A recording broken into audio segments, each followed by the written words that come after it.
Queridos, que bom estarmos aqui, celebrando o Senhor mais uma noite. Privilégio, sem tamanho, podermos meditar na sua palavra. E eu quero convidar você a abrir em Efésios capítulo 2, versículo 4. E nós estamos vindo de uma série, como o pastor falou, a série Eu Acredito. No primeiro dia desta série, foi entregue uma folha para cada um, com uma declaração de fé. Então, se você tem olhado em casa, nós estamos seguindo uma sequência, né? Estamos abordando os assuntos numa sequência daquela declaração de fé. E hoje aprove a mim compartilhar a mais bela notícia que qualquer ser humano pode ouvir nessa terra. Mais do que você ganhar em todas as cenas acumuladas até hoje. Mais do que você ter tudo o que você imagina na sua vida. A boa notícia de hoje, ela transcende tudo, além, vai muito além. Efésios capítulo 2, já orem para que Deus me dê a graça de poder falar isso, porque é tremendo demais. Efésios capítulo 2, versículo 4.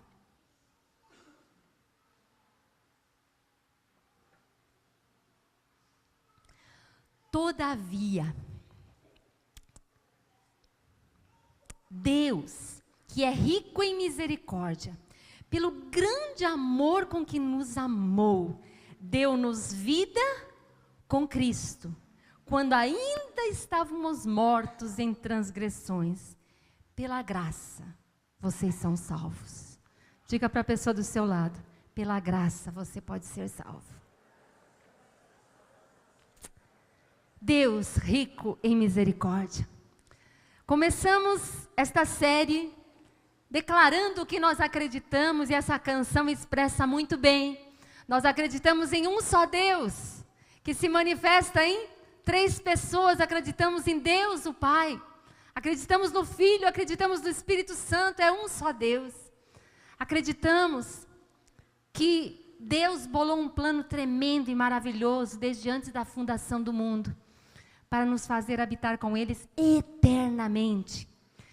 A morte sempre é inimigo, gente. Ninguém nunca vai se acostumar com a morte. Por isso que a morte foi vencida. E assim nós podemos ter vida eterna em Cristo. E nós começamos a falar aqui sobre Deus. E vimos sobre a sua grandeza, sobre o seu poder, sobre o seu amor, sobre o seu caráter, sobre os seus atributos, atributos da sua glória. Vimos como Deus é perfeito em amor, mas Deus também é perfeito em justiça. E nós temos percebido um desequilíbrio nesta balança no nosso mundo.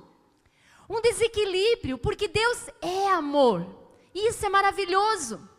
Mas bem porque Deus é amor, faz parte do seu caráter que Ele também seja justo. Nós estamos vivendo no nosso país num momento de muita injustiça. E quando a justiça é feita, quando acontece a justiça, todo mundo se alegra. A Bíblia diz isso. Quando a justiça é feita, o povo se alegra. Então, Deus ser tão bom, mas Ele ser tão justo, é absolutamente uma garantia para mim e para você. É maravilhoso que Deus seja assim. Significa que Ele é confiável. Tudo foi criado por Ele. Você crê nisso, queridos? Nós estamos na série Eu Acredito. E eu tenho percebido que muitas vezes as pessoas ouvem tantas coisas. Hoje nós estamos em chuva de informações. E as pessoas ouvem coisas, mas realmente se aquilo faz sentido ou não faz, nem dá para assimilar tanta coisa. Então quando as pessoas vêm à igreja, às vezes ela vem nessa mesma predisposição de quando ela está ouvindo tantas coisas na televisão e tantas pessoas falando. Será que é verdade? Será que não é? Então, coloca a tua cabeça em outro modo. Coloca no modo, eu estou ouvindo a palavra de Deus. E você pode conferir na Bíblia. É a palavra de Deus. É o conselho de Deus. Estamos estudando sobre Deus. Entendendo o que nós cremos que está expresso na palavra. Então, tudo foi criado por Deus. toda a criação celebra e exalta o Senhor. Cada obra criada, quando cumpre o seu papel, está glorificando a Deus.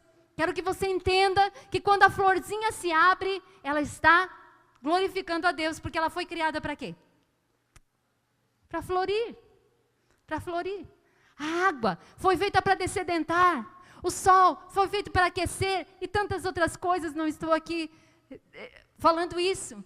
Mas entenda que toda obra da criação tem um propósito estabelecido. E este propósito é a glória do próprio Criador. E toda a criação obedece ordinariamente à ordem já estabelecida. Toda a criação, ninguém se rebela. Na criação, as árvores não se rebelam, o sol não se rebela, a lua não se rebela, o mar não se rebela. Tudo cumpre o papel para o qual foi designado. Dentre todas as obras criadas, o ser humano é o único que Deus criou à sua imagem e à sua semelhança. É o único que está envolvido em um relacionamento. É o único de toda a obra da criação que envolve amor. E amor envolve escolha. Envolve uma decisão, um pensamento, uma rendição. E então, Deus criou também o homem para ter esse relacionamento. Acontece que de toda a obra da criação, quando chegou no homem, o homem disse, não quero. Não quero. Nós já ouvimos, acho que na segunda palavra, que Deus é um título. Por isso que tantas pessoas adoram tantos deuses. Deus é um título. Deus da Bíblia, Deus Javé, Jeová, Yavé, o Senhor, o Criador dos céus e da terra.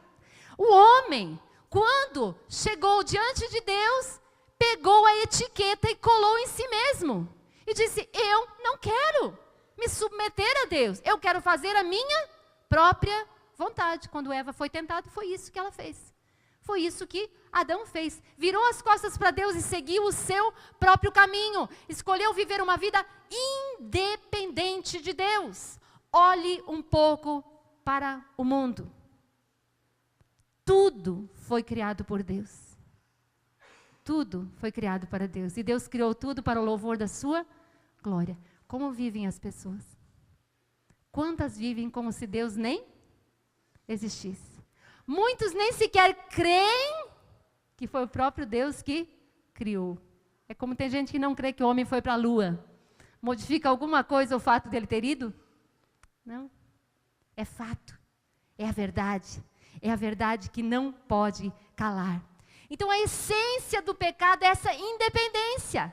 É simplesmente viver como se Deus não existisse. É seguir o seu próprio caminho, o seu próprio pensamento. E todos nós, como raça humana, herdamos esta condição e muitas vezes escolhemos essa condição. Então todos nós, a Bíblia diz que todos somos pecadores. Todos pecaram. Todos somos pecadores e todos, por causa do pecado, estamos irremediavelmente perdidos.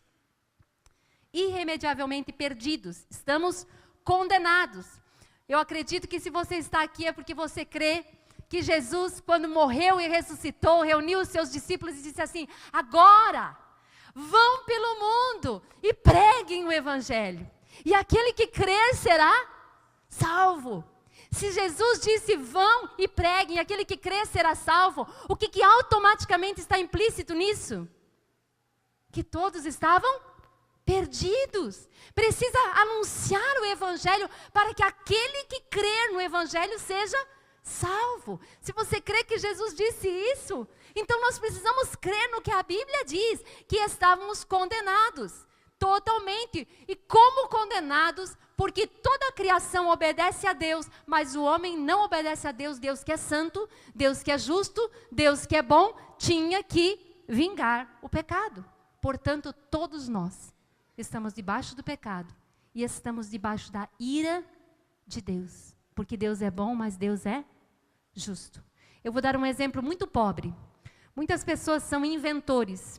E eu acho que antes das pessoas chegarem à criação, o cara que inventou a lâmpada, antes de conseguir a lâmpada, acho que ele fez muitas tentativas. Eu já li sobre isso e esqueci, me veio o exemplo agora na mente. E quando ele projetava e fazia, e aquilo não saía, segundo o propósito, o que o inventor faz? Joga fora, vamos tentar? Outra coisa, e outra coisa, e outra coisa. Isso, os inventores daqui, as pessoas que criam aqui são assim. A Bíblia diz que o oleiro está fazendo um vaso e de repente não vai. O que ele faz? Joga fora e pega outro barro e faz de novo. Então, a ira de Deus é simplesmente a resposta de Deus ao não cumprimento do propósito para o qual Ele tinha criado. Efésios capítulo 2, versículo 3, nós lemos o 4. O 3, que é o anterior, fala isso. Fala como nós somos merecedores da ira. Diz assim, anteriormente, todos nós... Você acredita na Bíblia? Amém? Então diga, todos nós inclui eu. Todos nós também vivíamos entre eles, satisfazendo as vontades da nossa carne, seguindo os seus desejos e pensamentos, quer dizer, da carne, aquilo que a carne tem vontade de fazer. E como os outros éramos, por natureza, merecedores da ira. Romanos capítulo 1, versículo 5, diz assim, contudo, por causa da sua teimosia e do seu coração obstinado, você está acumulando ira sobre si mesmo. Quando a gente diz assim, não acredito nisso, não aceito que seja assim. É isso que a Bíblia está falando. É a teimosia. A coisa é, mas a gente não aceita, a gente se rebela contra isso. Por causa da sua teimosia, seu coração obstinado, você está acumulando ira contra si mesmo para o dia da ira de Deus, quando se revelar o seu justo julgamento, porque ele virá.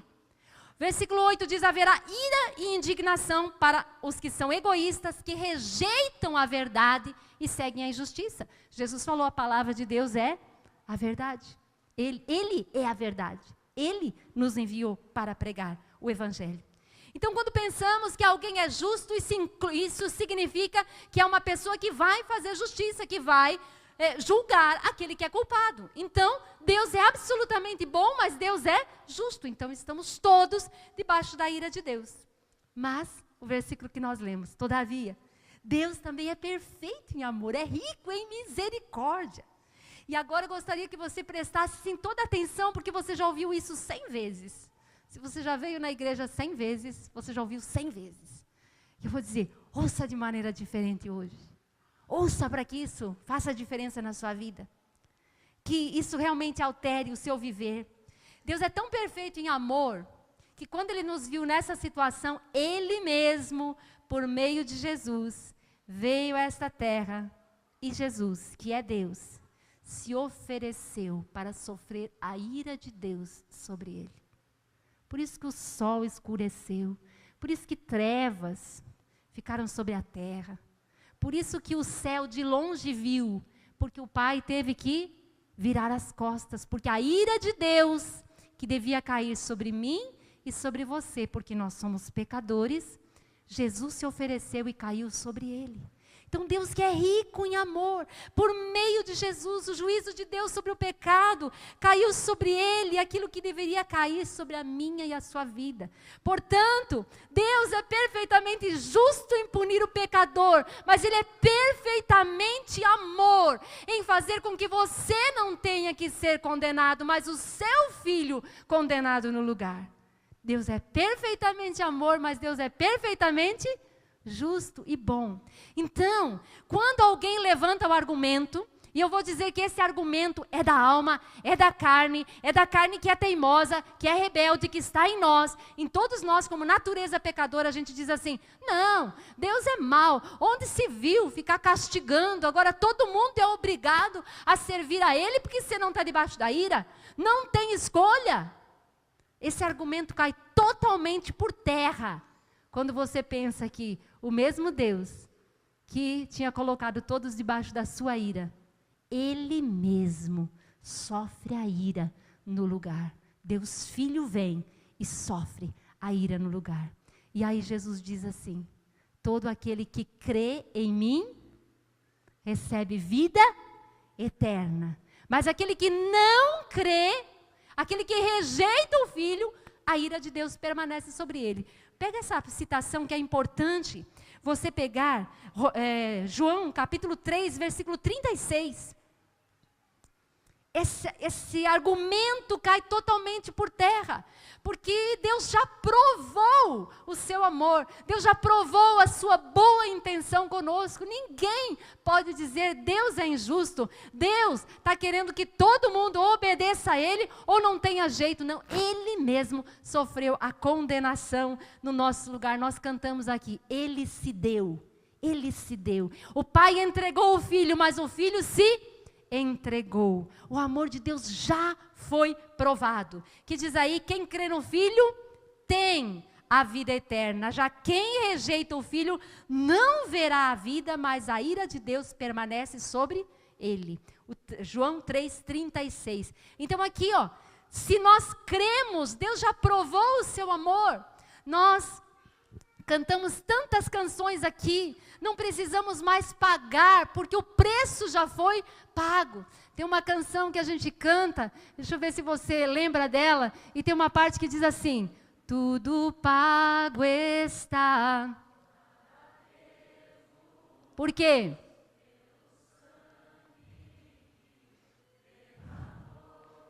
Agora vai para o refrão. Numa rude cruz me salvaste, derramaste ali teu amor. E aí a resposta, minha alma cantará, aleluia, glória e honra a ti, Senhor. Queridos, ninguém te ama mais do que Deus. Esse amor já foi provado. Ninguém cotou você com mais valor do que Deus. Então, todo argumento que se levante para dizer que Deus é injusto, que Deus quer punir, que o inferno é terrível, que ninguém merece a condenação, cai por terra. Porque Deus já provou, Ele mesmo sofrendo. Agora, querido, se todo mundo vai para o céu, e se não existe inferno, então rasguemos a Bíblia e vamos lá, como diz Paulo, vivamos a vida, comamos e bebamos, porque amanhã morreremos. E aquele que confia em Deus somente para esta vida, diz a Bíblia, que é o homem mais digno de lástima. Não é isso que a Bíblia diz. Nós temos uma eternidade. O amor de Deus já foi comprovado. Deus nos cotou com o mais alto valor, enviando Jesus que se deu por nós. Tem uma outra canção que a gente canta e que diz que é tudo pelo sangue, alvos como a neve.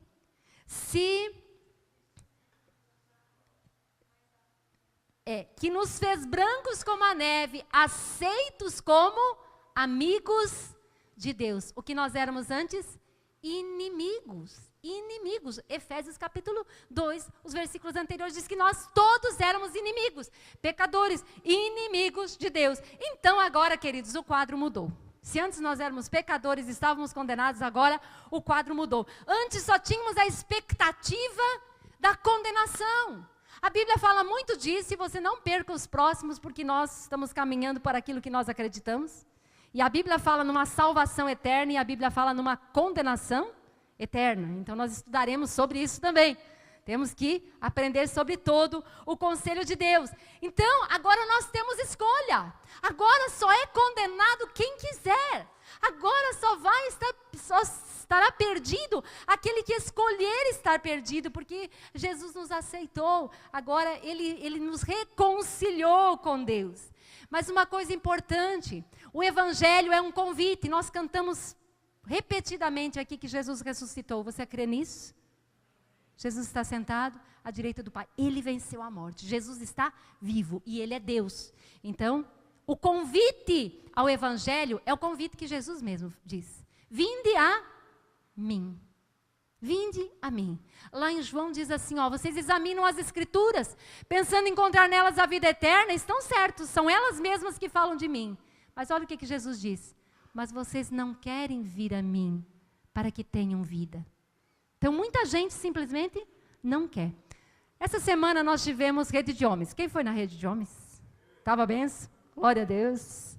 E aí o pastor disse assim, olha, tem um convite lá para você dar o seu nome, para você confirmar, para você pegar o seu convite. Todo mundo ouviu o convite? É um exemplo. Ninguém era, né? Não era uma questão de salvação e na rede dos homens, né? Não, mas era uma questão de comunhão legal. Mas só estou exemplificando com um convite. Podia ser a rede dos homens, podia ser qualquer outra coisa. Aí tem gente que diz assim, eu quero ir. E vai lá e pega o seu convite e acerta. Tá? Recebeu o convite e respondeu o convite. Aí outro fala assim, eu vou pensar mais um pouco. O outro diz assim, eu vou pegar essa semana.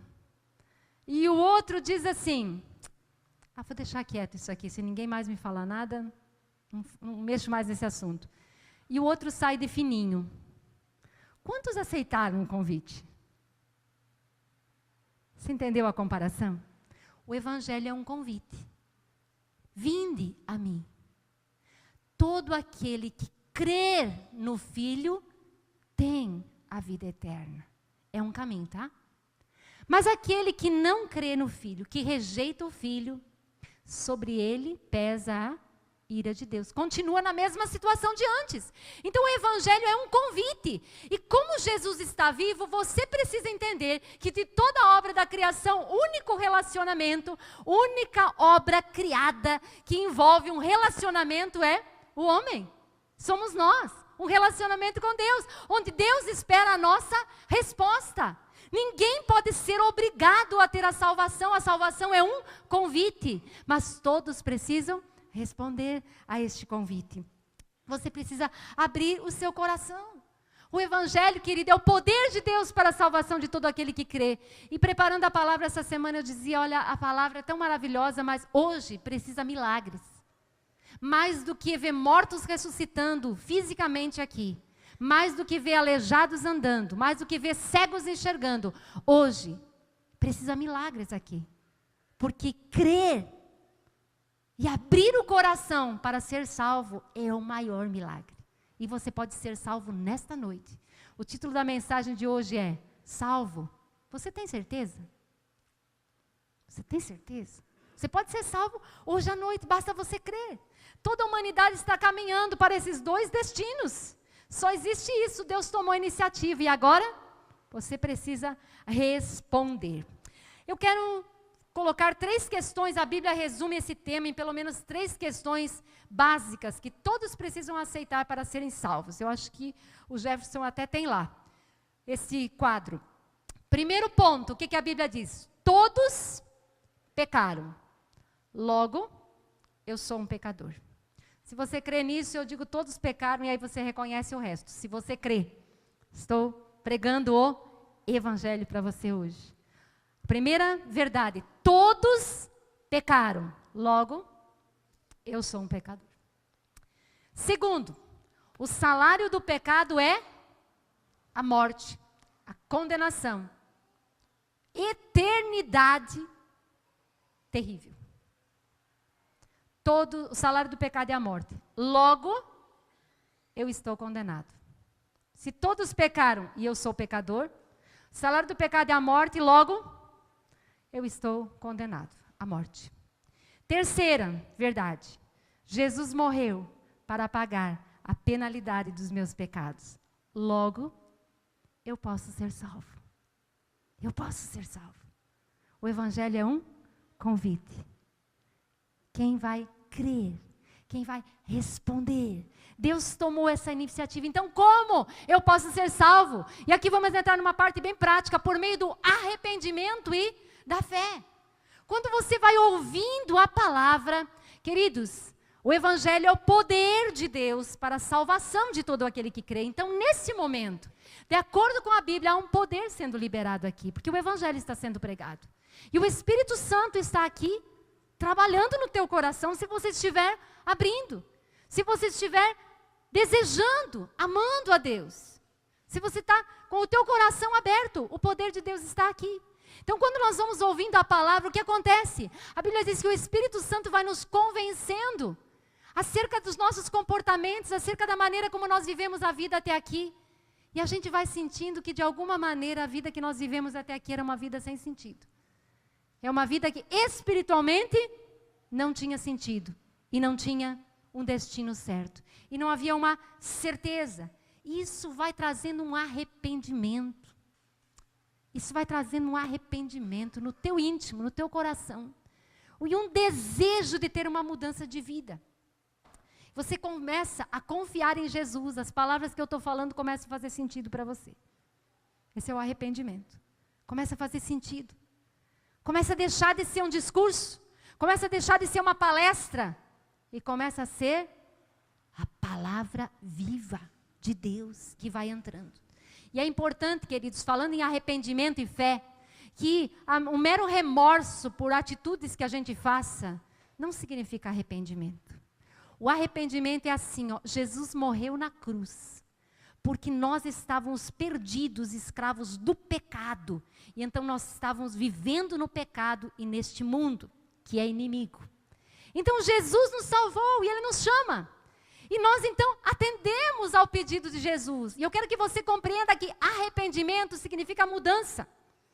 Arrependimento, não tem como eu me arrepender e me entregar a Jesus e continuar aqui vivendo naquilo que foi realmente o que matou Jesus, os nossos pecados. Não tem como. Então, é uma tristeza sincera, é um desejo sincero de abandonar o pecado. Arrependimento genuíno envolve uma convicção de que a pior coisa a respeito do pecado é porque ofende a Deus. É porque fere a Deus e você começa a ter no coração o desejo de agradar a Deus. O que Jesus fez por mim? Ai, Jesus me amou até o fim. Eu amo a Deus. Jamais quero ferir. Jamais quero entristecer. E o pecado passa a ser um acidente. Acontece o pecado na vida do crente? Acontece. Mas é um acidente.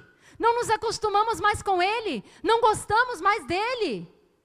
Ficamos com repulsa daquilo que antes fazíamos tão facilmente. O arrependimento genuíno seguido para uma fé de salvação significa que se a gente tivesse a oportunidade de viver de novo e fazer de novo aquelas coisas, nós não faríamos mais.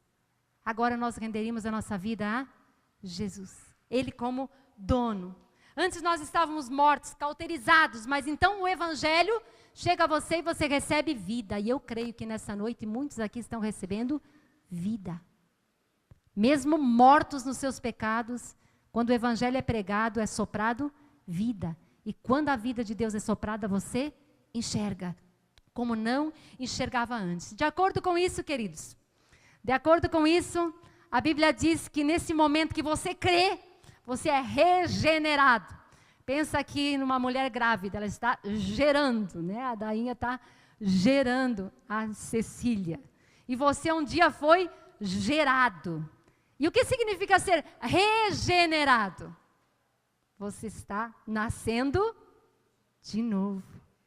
Não mais como filho de uma mãe e um pai aqui da terra, mas você agora está sendo gerado, nascido como filho de Deus. Não apenas filho, mas adotado, não apenas regenerado, uma nova criatura, mas filho de Deus, com o DNA de Deus. Isso significa que o pecado vai ter automaticamente uma repulsa. Você vai sentir arrependimento sem repulsa pelo pecado. Desconfie. Não é um arrependimento bíblico. Não é. Não é. Se você estudar a Bíblia e perceber arrependimento, automaticamente a pessoa que se arrepende, ela passa a... não quero. E o pecado pode ser um acidente, mas jamais uma prática na nossa vida. Mas em segundo lugar, depois de sermos regenerados, nós também somos justificados. E o que é ser justificado? É ter a declaração de que nós somos inocentes. Então toda aquela culpa, a ira de Deus, a condenação já não existe mais. Romanos capítulo 8, versículo 1, já não há mais condenação para aquele que está em Cristo Jesus. Já não há mais condenação, porque Jesus sofreu a condenação. Você é justificado. Diante de Deus você é declarado inocente. Alguém chega para você e diz assim, se você morrer hoje, para onde você vai? Você não sabe como que você tem tanta certeza, mas você diz assim, eu tenho certeza que eu vou me encontrar com Deus. Eu tenho certeza disso. Aí você chega lá no céu, como aquelas piadinhas, né? E aí digamos que tem um anjão lá na porta do céu e diz assim, por que você acha que você pode entrar aqui? O que você fez para entrar aqui? Você fala, Pior que eu não fiz nada. Mas você pelo menos teve uma vidinha legal? Não. Pior que no fundo eu era uma pessoa... Não tinha. Como é que você pensa que vai chegar aqui? É que alguém me convidou e disse que se eu chegasse aqui, e como eu acreditei nele, ele disse que eu podia entrar. É Jesus. E aí Jesus vem e diz para o anjão, pode entrar, porque ele está comigo. Quem está com o filho, aquele que tem o filho tem, quem não tem o filho, então por que nós podemos entrar no céu?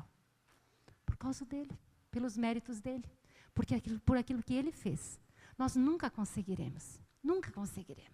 Isso não é demais? Diga glória a Deus. Glória a Deus. É demais termos a vida eterna. Mas você não apenas é regenerado, não apenas você é justificado, declarado inocente, mas você agora se torna santo. Você entra num processo de santificação, porque daí quando Jesus vai nos apresentar diante do Pai, como é que Jesus chega? Colossenses capítulo 3, eu amo essa passagem, diz que a nossa vida está escondida com Cristo. Então eu imagino Deus, imagino eu chegando diante do Pai, e aí o Pai olha para mim e sabe quem ele vê? Jesus na frente, diz assim, venha minha filha amada, eu tenho tanto prazer em você. Eu posso ser abraçada pelo Pai, posso dar prazer para o Pai, posso viver para a sua glória, por quê? Porque eu estou em Cristo. Espero que você entenda que estar em Cristo, crer em Cristo, é o ponto crucial da decisão aqui, da diferença. Então nós nos tornamos santos, entramos num processo de santificação. E aqui, queridos, que muitos se atrapalham. A santificação é uma obra de Deus, junto conosco, de cada vez nos afastarmos mais do pecado e cada vez nos assemelharmos mais a Cristo. A Bíblia fala, de alguns versículos, diz assim, aquele que começou a boa obra em vós, há de completá-la até o dia de Cristo Jesus. Um outro versículo, porque é Deus quem efetua em vós, tanto querer quanto realizar da sua vontade. O Espírito Santo começa a trabalhar. E se nós prestarmos atenção e seguirmos ao Senhor, nós vamos nos parecendo cada vez mais com Ele. Fomos predestinados para sermos semelhantes a Jesus. Aquele que está morto em seus pecados, cada vez vai se parecer mais com o mundo. É verdade ou não é? As pessoas fazem e dizem assim, pergunta, por que você faz? Porque todo mundo faz. Por que você mente? Porque todo mundo mente. Por que você é corrupto? Porque todo mundo é corrupto. Por que você trai? Porque todo mundo trai. As pessoas, longe de Deus, estão se parecendo cada vez mais com o pecado, com o mundo. Estão indo nessa correnteza que Efésios capítulo 2 fala. Mas aquele que recebeu o Evangelho vai se parecendo cada vez mais com Cristo. 2 Coríntios capítulo 3, versículo 18, diz que nós vamos olhando como por um espelho. E nós vamos sendo transformados segundo a sua imagem, de um degrau a outro degrau, nos parecendo cada vez mais com Ele. Esse é o processo de santificação, que dura a vida toda. Agora, um parênteses aqui. Se você é salvo, e a palavra é salvo, você tem certeza? Se a pessoa se diz salva, mas ela tem uma prática, ela gosta, aqui tem um texto até de João, aquele que diz, 1 João 2,4, diz, aquele que diz, eu o conheço, mas não obedece aos seus mandamentos é mentiroso e a verdade não está nele. Aquele que não ama a Deus, diz que ama a Deus, mas não segue Jesus, não lhe obedece, a Bíblia diz que é mentiroso. Então o que significa? Que muitas pessoas aqui se atrapalham e tem gente pensando que é salva quando de verdade não é. Porque se você ainda está amando o pecado, ainda está nesta prática, ainda está se conformando com o mundo e amando o mundo, isso deveria ser uma evidência de que não houve um arrependimento genuíno e que talvez você não seja salvo. Precisa crer em Cristo, ser regenerado, justificado, então aceitar o processo de santificação na sua vida. Não somos, a santificação é assim, gente, é uma escada desdentada. Às vezes a gente está melhorzinho e às vezes a gente piora de novo. A gente diz, novo, eu pensei que eu não ia mais cair nisso. A gente melhora um pouquinho, aí cai um pouquinho, aí melhora um pouquinho, cai um pouquinho. O importante é que na linha reta você consiga estar subindo, porque também pode ser que você vá até que chegue um momento, e a Bíblia fala disso. Fala lá em Pedro, 2 Pedro capítulo 3, é um texto muito engraçado, para não dizer chocante. Diz que aquele que conheceu, que provou, que foi iluminado, mas ainda volta para os prazeres dessa vida, ele prova que o ditado está certo. O cão voltou ao seu vômito, e a porca lavada voltou a revolver-se no lamaçal.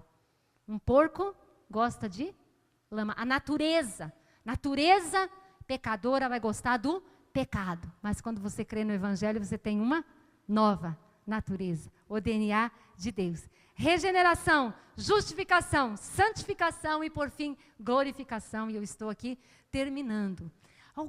O processo da glorificação, o que é isso? O que faz parte de tão grande salvação? O que acontece instantaneamente? A regeneração e a justificação. A santificação dura a vida toda, e a glorificação é a promessa de que quando Jesus voltar, nós teremos os nossos corpos ressuscitados. A Bíblia diz que tanto salvos quanto perdidos ressuscitarão para viver eternamente. Nós receberemos um corpo ressuscitado. Convido você a abrir rapidamente 1 Coríntios 15, versículo 20 a 23.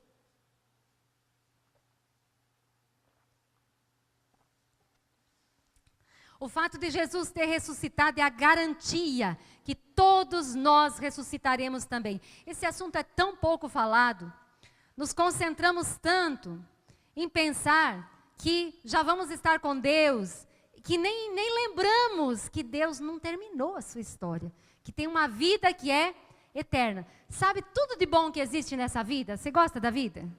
É boa, né? Agora tira o pecado, tira a maldade, tira a corrupção. Deus projetou isso. E quando completar esse processo com a glorificação dos nossos corpos, nós viveremos para sempre. Tem gente que pensa que vai ficar no céu, se abanando pelos séculos dos séculos em cima de uma nuvem, sem nada para fazer. Não é isso que a Bíblia diz. A Bíblia diz que nós teremos vida eterna. Porque Deus vai nos dar novos corpos. Jesus estava todo ferido, mas Ele ressuscitou com um corpo glorificado. Nós ressuscitaremos a sua semelhança. Veja aqui, capítulo 15, versículo 20 em diante. Mas de fato Cristo ressuscitou dentre os mortos, sendo Ele as primícias daqueles que dormiram. Visto que a morte veio por meio de um só homem, Adão, também a ressurreição dos mortos veio por meio de um só homem, Cristo. Pois, da mesma forma como em Adão todos morrem, em Cristo todos serão vivificados, mas cada um por sua vez. Cristo primeiro, amém? Já foi, a morte Ele já venceu. Depois, quando Ele vier, os que lhe pertencem. Faça assim se você é de Jesus. Eu pertenço a Ele. Então, se você já aceitou o convite, no dia que Ele vier, acontecerá a ressurreição. Ressuscitaremos com Ele. A aplicação plena da redenção só vai acontecer com os nossos corpos glorificados. Como será? Capítulo 15 ainda, versículos 42 e 43. Todo o capítulo 15 fala disso. Assim será com a ressurreição dos mortos. O corpo é semeado perecível e ressuscita imperecível. Tá? É semeado, nós morremos com um processo de envelhecimento, de doença, tudo cai, né?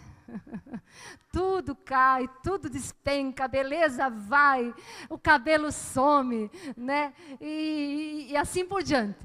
Perecível, nós ressuscitaremos corpos imperecíveis, não envelhece mais, não adoece mais. Nós temos na Bíblia a figura, eu não posso falar tanto, mas nós temos pela palavra o entendimento de que será uma juventude plena, mas com características de maturidade, onde a feminilidade e a masculinidade serão visíveis por todo sempre, para toda a eternidade, corpos ressuscitados.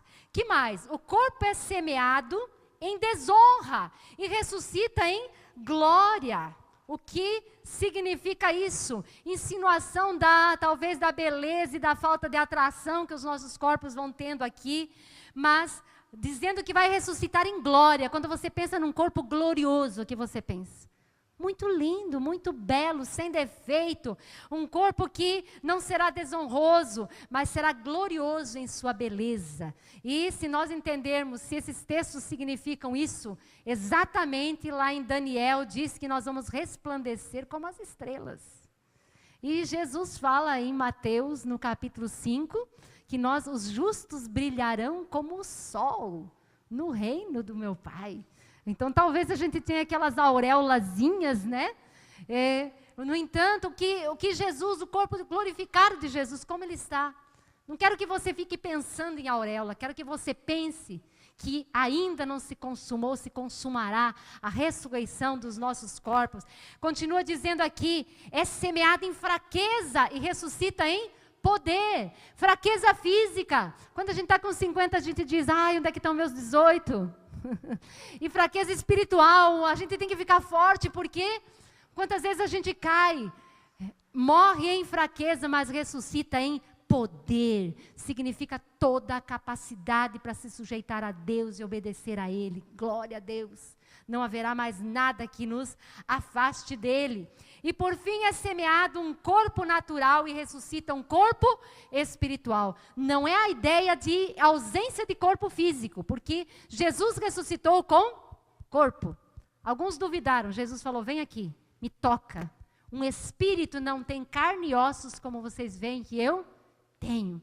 Ele chegou lá na praia, os discípulos estavam assustadíssimos. A Bíblia diz que Jesus pegou uns peixes e começou a assar e disse, venham, comam. Jesus queria quebrar o gelo, né? Dizendo, não fiquem com medo. Olha, Jesus ressuscitou com corpos físicos, uma característica de não mais dominado ou inclinado para o pecado. Não se trata de um corpo não físico, mas de um corpo físico ressuscitado, elevado a um grau de perfeição que originalmente Deus pretendeu que tivéssemos.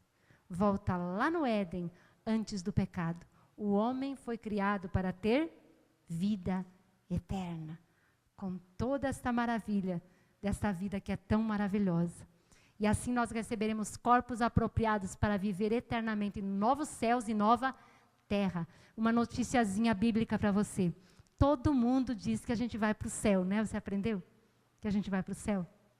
É uma maneira de falar isso, mas no fim, quando Jesus voltar, todos nós habitaremos num novo céus e numa nova terra que Ele vai criar para a sua glória. Vida eterna. A vida não é só isso aqui. Querido, o Evangelho foi pregado.